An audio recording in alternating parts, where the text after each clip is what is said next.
Hi friends, I really hope that you've been enjoying the read alouds. I know we sure have been enjoying getting to read these books out loud to you guys. Have you been enjoying the read alouds, Nicholas? Yep. Yep. Who's your favorite character? Polly. Polly's your favorite? Me too. Awesome. Keep listening. 1, 2, 3, let's go!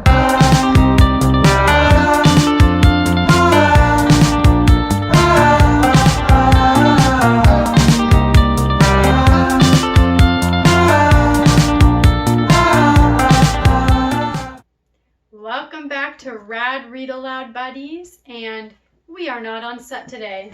What? No, this is not our regular set. We're in our living room. Yes, this is our living room. Thank you for joining us inside of our home.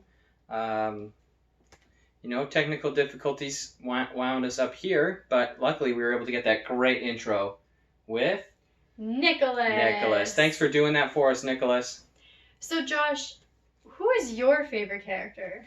Oh, 110% Strawberry.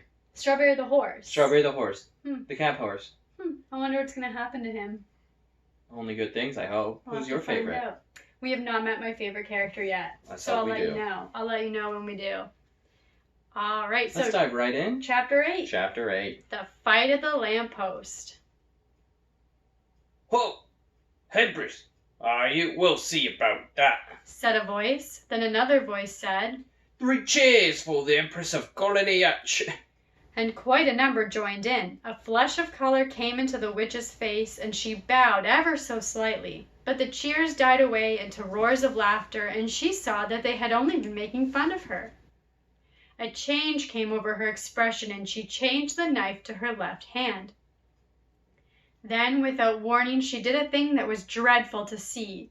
Lightly, easily, as if it were the most ordinary thing in the world, she stretched up her right arm and wrenched off one of the crossbars of the lamppost. If she had lost some magical powers in our world, she had not lost her strength. She could break an iron bar as if it were a stick of barley sugar. She tossed her new weapon up in the air, caught it again, brandished it, and urged the horse forward. Now's my chance, thought Diggory. He darted between the horse and the railings and began going forward. If only the brute would stay still for a moment, he might catch the witch's heel. As he rushed, he heard a sickening crash and a thud. The witch had brought the bar down on the chief policeman's helmet. The man fell like a ninepin. Quick, Diggory! This must be stopped, said a voice beside him. It was Polly, who had rushed down the moment she was allowed out of bed. You are a brick, said Diggory. Hold on to me tight. You'll have to manage the ring. Yellow, remember? And don't put it on till I shout. There was a second crash, and another policeman crumpled up. There came an angry roar from the crowd. Pull her down! Get a few paving stones. Call out the military. But most of them were getting as far away as they could. The cabbie, however, obviously the bravest as well as the kindest person present, was keeping close to the horse, dodging this way and that to avoid the bar, but still trying to catch Strawberry's head. The crowd booed and bellowed again. A stone whistled over Diggory's head. Then came the voice of the witch, clear like a great bell, and sounding as if for once she were almost happy. Scum! You shall pay dearly for this when I've conquered your world. Not one stone of your city will be left. I will make it as charmed as Felinda, as Solos, and as Bramadin. Diggory at last caught her ankle. She kicked back with her heel and hit him in the mouth. In his pain he lost hold. His lip was cut and his mouth full of blood. From somewhere very close by came the voice of Uncle Andrew in a sort of trembling scream. Madam, my dear young lady, for heaven's sake, girl, compose yourself. Diggory made a second grab at her heel and was again shaken off. More men were knocked down by the iron bar. He made a third grab, caught the heel, held on like grim death, shouting to Polly, Go! Then, oh thank goodness, the angry, frightened faces had vanished. The angry, frightened voices were silenced, all except Uncle Andrew's. Close beside Diggory in the darkness it was wailing on. Oh, is this delirium? Is it the end? I can't bear it. It's not fair. I never meant to be a magician. It's all a misunderstanding. It's all my godmother's fault. I must protest this. In my state of health, too. Oh, a very old Dorsetshire family. Bother, thought Diggory. We didn't want to bring him along. My hat, what a picnic. Are you there, Polly? Yes, I'm here. Don't keep on shoving. I'm not, began Diggory, but before he could say anything, their heads came out into the warm green sunshine of the wood, and as they stepped out of the pool, Polly cried out, Oh, look! We've brought the old horse with us, and Mr. Ketterly, and the cabby. This is a pretty kettle of fish. As soon as the witch saw that she was once more in the wood, she turned pale and bent down till her face touched the mane of the horse. You could see she felt deadly sick.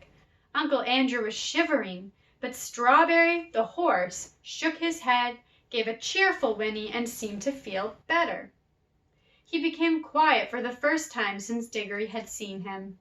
His ears, which had been laid flat back on his skull, came into their proper position, and the fire went out of his eyes. That's right, old boy, said the cabby, slapping Strawberry's neck. That's better. Take it easy. Strawberry did the most natural thing in the world. Being thirsty, and no wonder, he walked slowly across to the nearest pool and stepped into it to have a drink. Diggory was still holding the witch's heel, and Polly was holding Diggory's hand. One of the cabbies was on Strawberry, and Uncle Andrew, still very shaky, had just grabbed on the cabby's other hand. Quick, said Polly, with a look at Diggory. Greens. So the horse never got his drink. Instead, the whole party found themselves sinking into darkness. Strawberry neighed. Uncle Andrew whimpered. Oi! Diggory said, That was a bit of luck. There was a short pause, then Polly said, Want we to be nearly there now? We do seem to be somewhere. said Diggory. At least I'm standing on something solid.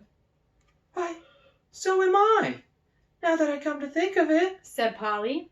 But why is it so dark? I say, do you think we got in the wrong pool? Perhaps this is Sean, said Diggory. only we've got back in the middle of the night. This is not Sean, came the witch's voice. This is an empty world. This is nothing. And really it was uncommonly like nothing. There were no stars. It was so dark that they couldn't see one another at all, and it made no difference whether you kept your eyes shut or opened. Under their feet there was a cool, flat something which might have been earth, and was certainly not grass or wood. The air was cold and dry, and there was no wind. My doom has come upon me, said the witch in a voice of horrible calmness. Oh, don't say that. Babbled Uncle Andrew. My dear young girl, pray don't say such things. It can't be as bad as that. Ah, cabman, my good man, you don't happen to have a flask about you? Oh, a good drop of water is just what I need. Now then, came the cabbie's voice, a good, firm, hearty voice. keep cool, everyone. That's what I say. No bones broken, anyone? Good. Well, there's something to be thankful for straightway, and more than anyone can expect after falling all this way. Now, if we've fallen down some diggings, as it might be for a new station on the underground, someone will come and get us out presently, see? Oh, and if we're dead, which I don't deny might be, well, you got to remember that worse things happen at sea, and a chap's got to die sometime. And there ain't nothing to be afraid of if a chap's led a decent life, and if you ask me, I'll think the best thing we could do to pass the time would be to sing an hymn. And he did.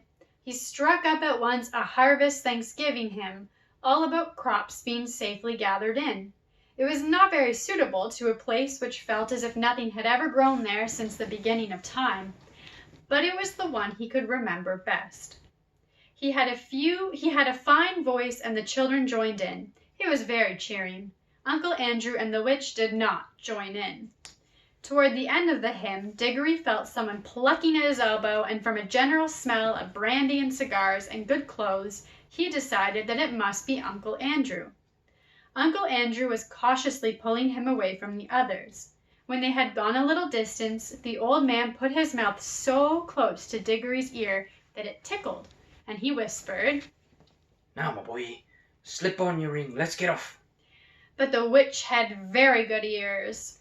Fool! Came her voice, and she leaped off her horse. Have you forgotten that I can hear men's thoughts? Let go the boy. If you attempt treachery, I will take such vengeance upon you as never heard of in all the worlds from the beginning.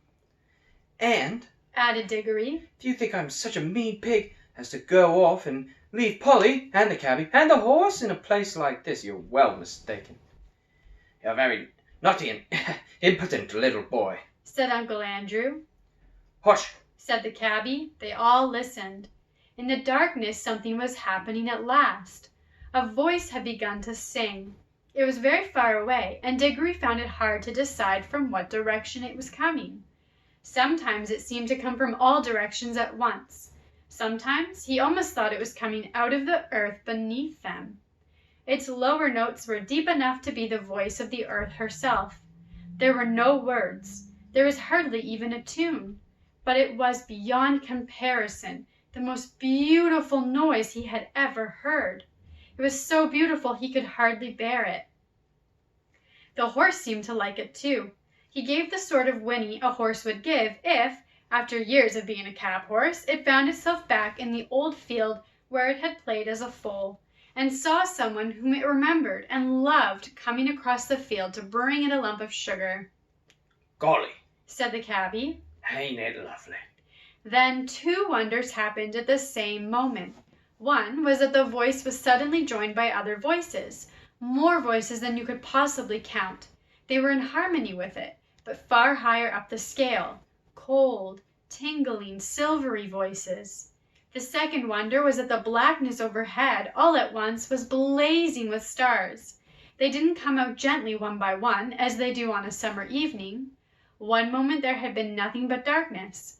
Next moment 1,000,000 points of light leaped out, single stars, constellations, and planets, brighter and bigger than any in our world. There were no clouds. The new stars and the new voices began at exactly the same time. If you had seen and heard it, as Diggory did, you would have felt quite certain that it was the stars themselves which were singing, and that it was the first voice, the deep one, which had made them appear and made them sing. Glory be, Said the cabby. I'd have been a better man all my life if I'd known there were things like this. The voice on the earth was now louder and more triumphant, but the voices in the sky, after singing loudly with it for a time, began to get fainter. And now something else was happening. Far away and down near the horizon, the sky began to turn gray. A light wind, very fresh, began to stir. The sky in that one place grew slowly and steadily paler. You could see shapes of hills standing up dark against it. All the time the voice went on singing. There was soon light enough for them to see one another's faces. The cabby and the two children had open mouths and shining eyes. They were drinking in the sound, and they looked as if it reminded them of something. Uncle Andrew's mouth was open too, but not open with joy.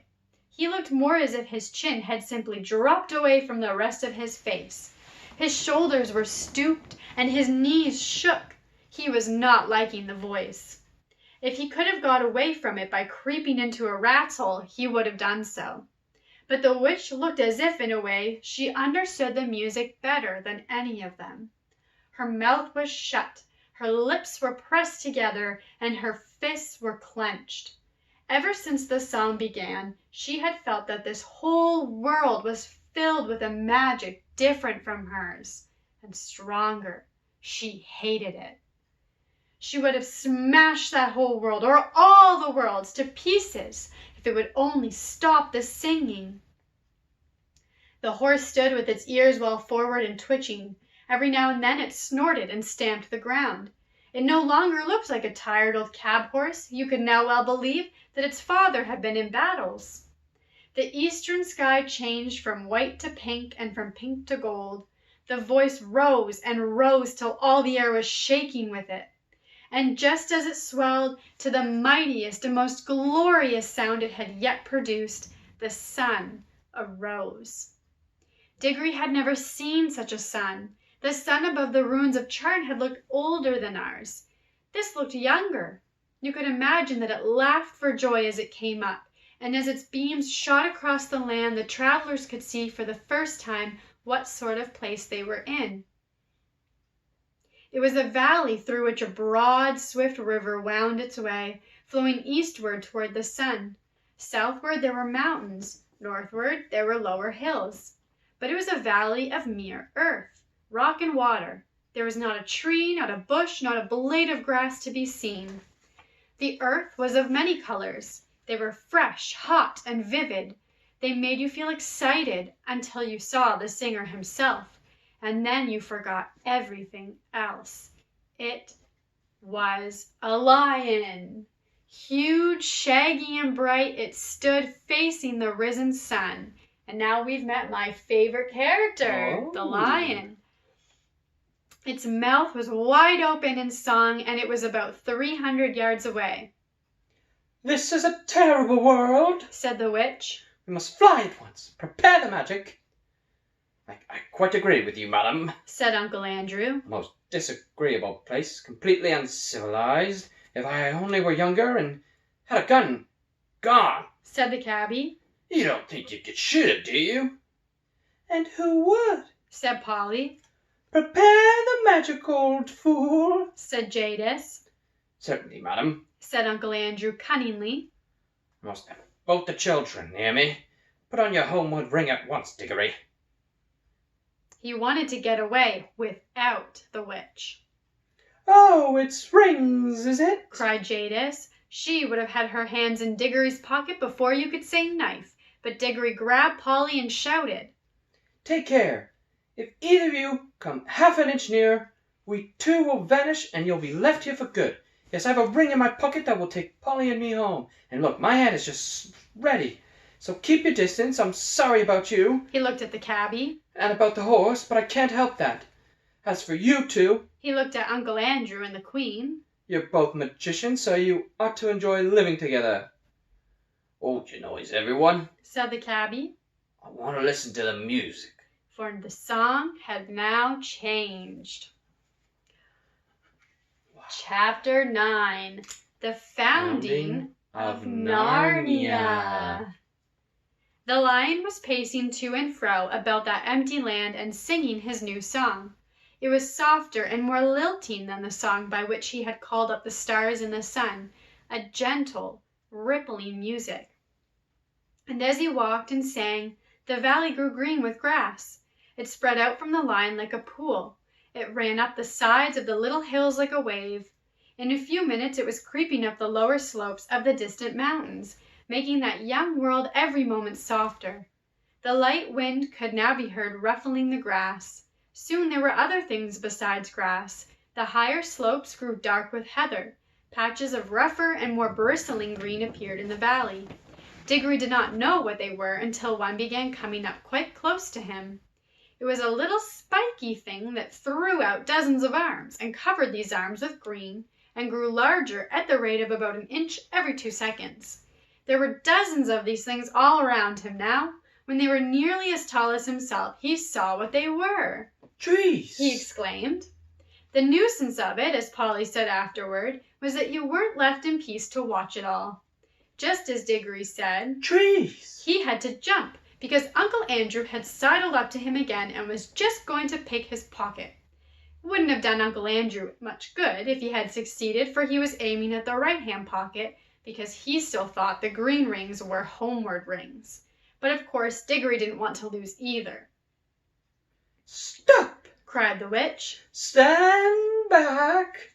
No further back. If anyone goes within 10 paces of either of the children, I will knock out their brains." She was poising in her hand the iron bar that she had torn off the lamppost, ready to throw it. Somehow no one doubted that she would be a very good shot. "So," she said, "you would steal back to your world with the boy and leave me here." Uncle Andrew's temper at last got the better of his fears. Yes, ma'am, I would. He said. "Most undoubtedly I would. I should be perfectly in my rights. I've been most shamefully, most abominably treated. I have done my best to show you such civilities as were in my power. And what has been my reward? You have robbed, I must repeat the word, robbed of a highly respectable jeweller. You have insisted on my entertaining you to an exceedingly expensive, not just to say ostentatious lunch, though I was obliged to pawn my watch and chain in order to do so. And let me tell you, ma'am, that none of our family have been in the habit of frequenting pawn shops, except my cousin Edward, and he was in the army. During that indigestible meal, I'm feeling the worse for it at this moment. Your behaviour and conversation attracted the unfavourable attention of everyone present.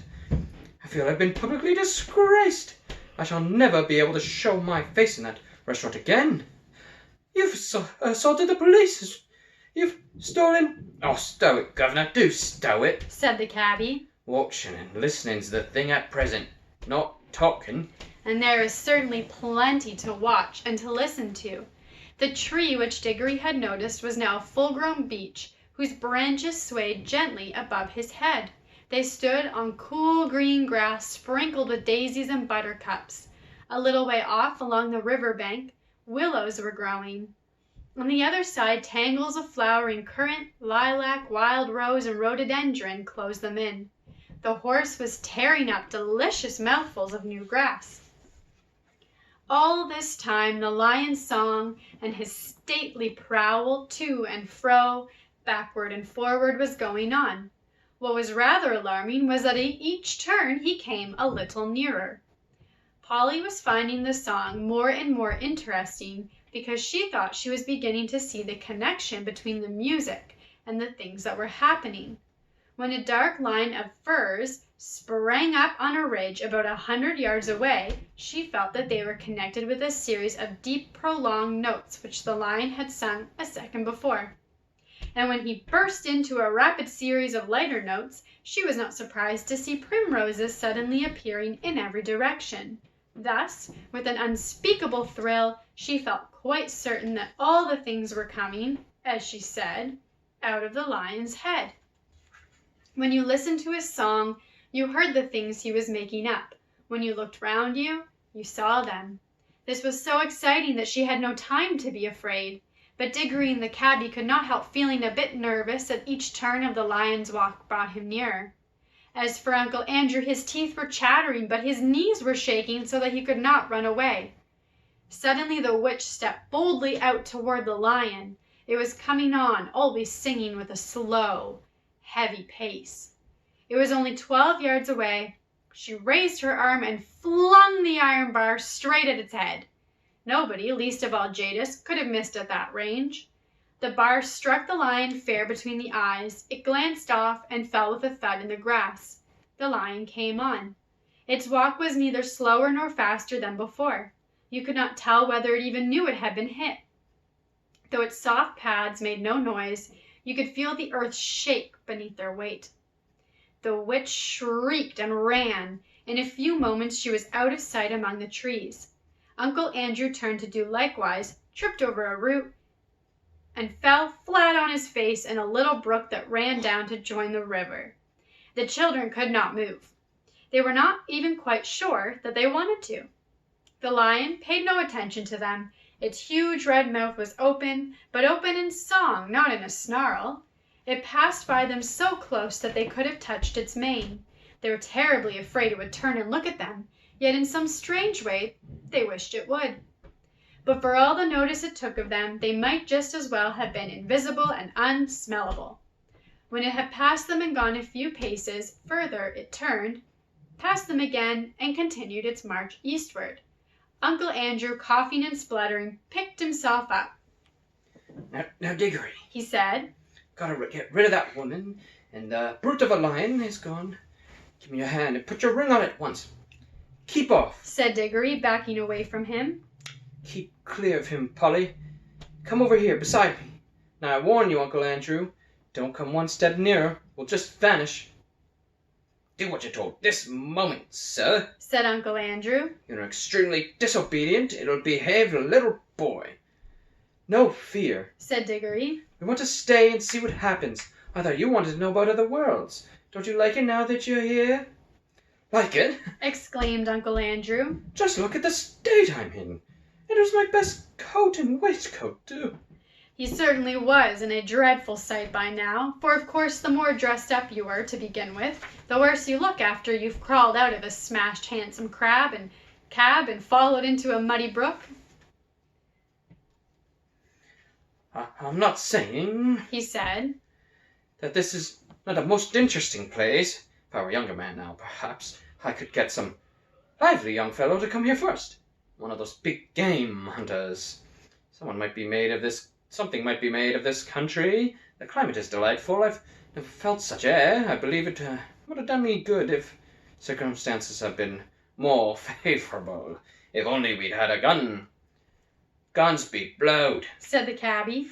I think they'll go and see if I can give Strawberry a rub. That horse is more sense than some humans I could mention. He walked back to Strawberry and began making the hissing noises that grooms make. Do you still think that Lion could be killed by a gun? Asked Diggory. He didn't mind the iron bar much. With all her faults, Said Uncle Andrew. it's a plucky girl, my boy. It was a spirited thing to do. He rubbed his hands and cracked his knuckles as if he were once more forgetting how the witch frightened him whenever she was really there. It was a wicked thing to do. Said Polly. What harm had he done her? Hello, what's that? Said Diggory. He had darted forward to examine something only a few yards away. I say, Polly, He called back. do come and look. Uncle Andrew came with her, not because he wanted to see, but because he wanted to keep close to the children. There might be a chance of stealing their rings. But when he saw what Diggory was looking at, even he began to take an interest. It was a perfect little model of a lamp-post, about 3 feet high, but lengthening and thickening in proportion, as they watched it, in fact, growing, just as the trees had grown. It's alive, too. I mean, it's lit. Said Diggory, and so it was, though of course the brightness of the sun made the little flame in the lantern hard to see unless your shadow fell on it. Remarkable, most remarkable. Muttered Uncle Andrew. Even I never dreamed of magic like this. What a world where everything, even a lamppost, comes to life and grows. I wonder what sort of a seed a lamppost grows from. Don't you see? Said Diggory. This is where the bar fell. The bar she tore off the lamppost at home. It must have sank into the ground, and now it's coming up as a young lamppost. But not so very young now. It was as tall as Diggory while he said this. That's it. Stupendous, stupendous. Said Uncle Andrew, rubbing his hands harder than ever. Oh, they laughed at my magic. That fool of a sister of mine thinks I'm a lunatic. I wonder what they'll say now. I've discovered a world where everything is bursting with life and growth. Columbus, they talk about Columbus, but what was America to this? The commercial possibilities of this country are unbounded. Bring a few old scraps of iron here, bury 'em, and out comes a new railway, engines, battleships, anything you please. They'll cost nothing, and I can sell 'em at full price in England. I shall be a millionaire. Oh, in the climate, I feel years younger already. I can run it as a health resort. A good sanatorium here might be worth 20,000 a year. Of course, I shall have to let a few people into the secret. The first thing is to get that brute shot. You're just like the witch. Said Polly. All you think of is killing things. And then, as regards oneself, Uncle Andrew continued in a happy dream. yes, no knowing how long I might live, I set out here. That's a big consideration when a fellow has turned 60. I should be surprised if I never grow a day older in this country. Stupendous! The land of youth! Oh! Cried Diggory. The land of youth? Do you think it really is? For of course he remembered what Aunt Letty had said to the lady who brought the grapes, and that sweet hope rushed back upon him. Uncle Andrew, He said, do you think there's anything that could cure Mother? What are you talking about? What are you talking about? Said Uncle Andrew. This isn't a chemist's shop, but as I was saying... You don't care 2 pence about her. Said Diggory. I thought you might. After all, she's your sister as well as my mother. No matter. I'm jolly well going to ask the lion himself if he can help me. And he turned and walked briskly away. Polly waited for a moment and then went after him. Here, stop! Come back, the boy's gone mad. Said Uncle Andrew. He followed the children at a cautious distance behind, for he didn't want to get too far away from the green rings or too near the lion. In a few minutes Diggory came to the edge of the wood, and there he stopped. The lion was singing still, but now the song had once more changed. It was more like what we should call a tune, but it was also far wilder. It made you want to run and jump and climb. It made you want to shout. It made you want to rush at other people and either hug them or fight them. It made Diggory hot and red in the face. It had some effect on Uncle Andrew, for Diggory could hear him saying, "Spirited girl, sir, it's a pity about her temper. She's a fine woman, all the same. A fine woman." But what the song did to the two humans was nothing compared to what it was doing to the country. Can you imagine a stretch of grassy land bubbling like a pot of water? For that is really the best description of what was happening. In all directions it was swelling into humps. They were of very different sizes, some no bigger than molehills, some as big as wheelbarrows, two the size of cottages. And the humps moved and swelled till they burst, and the crumpled earth poured out of them. And from each hump there came out an animal. The moles came out just as you might see a mole come out in England. The dogs came out, barking the moment their heads were free, and struggling as you've seen them do when they are getting through a narrow hole in the hedge.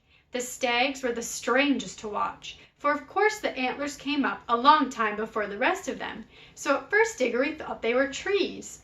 The frogs, who all came up near the river, went straight into it with a plop plop and a loud croaking.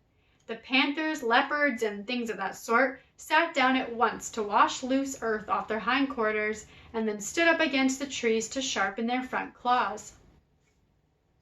Showers of birds came out of the trees, butterflies fluttered, bees got to work on the flowers as if they hadn't a second to lose. But the greatest moment of all was when the biggest hump broke like a small earthquake, and out came the sloping back, the large, wise head, and the four baggy-trousered legs of an elephant. And now you could hardly hear the song of the lion, there was so much cawing, cooing, crowing, braying, neighing, baying, barking, lowing, bleating, and trumpeting. But though Diggory could no longer hear the lion, he could see it. It was so big and so bright that he could not take his eyes off it. The other animals did not appear to be afraid of it. Indeed, at that very moment, Diggory heard the sound of hoofs from behind. A second later, the old cab horse trotted past him and joined the other beasts. The air had apparently suited him as well as it had suited Uncle Andrew. He no longer looked like the poor old slave he'd been in London. He was picking up his feet and holding his head straight. And now for the first time the lion was quite silent, and he was going to and fro among the animals, and every now and then he would go up to two of them, always two at the time, and touch their noses with his. He would touch two beavers among all the beavers, two leopards among all the leopards, one stag and one deer among all the deer, and leave the rest. Some sorts of animals he passed over altogether. But the pairs which he had touched instantly left their own kinds and followed him. At last he stood still, and all the creatures whom he had touched came and stood in a wide circle around him. The others whom he had not touched began to wander away.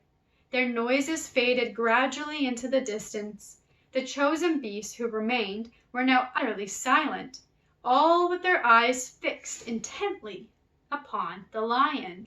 The cat-like ones gave an occasional twitch of the tail, but otherwise all were still. For the first time that day there was complete silence, except for the noise of running water. Diggory's heart beat wildly. He knew something very solemn was going to be done. He had not forgotten about his mother, but he knew jolly well that even for her he couldn't interrupt a thing like this. The lion, whose eyes never blinked, stared at the animals as hard as if he were going to burn them up with his mere stare, and gradually a change came over them. The smaller ones, the rabbits, moles, and such like, grew a good deal larger. The very big ones, you noticed it most with the elephants, grew a little smaller. Many animals sat up on their hind legs. Most put their heads on one side as if they were trying very hard to understand. The lion opened his mouth, but no sound came from it. He was breathing out a long, warm breath.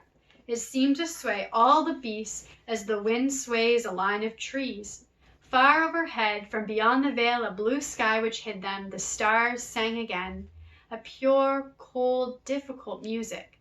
Then there came a swift flash like fire, but it burnt nobody, either from the sky or from the lion itself, and every drop of blood tingled in the children's bodies, and the deepest, wildest voice they had ever heard was saying, Narnia, Narnia, Narnia, awake, love, think, speak, be walking trees, be talking beasts, be divine waters. We've heard him speak, and that is the end of chapter 9. Wow. Thanks for joining us, guys. We'll see you next time. Bye.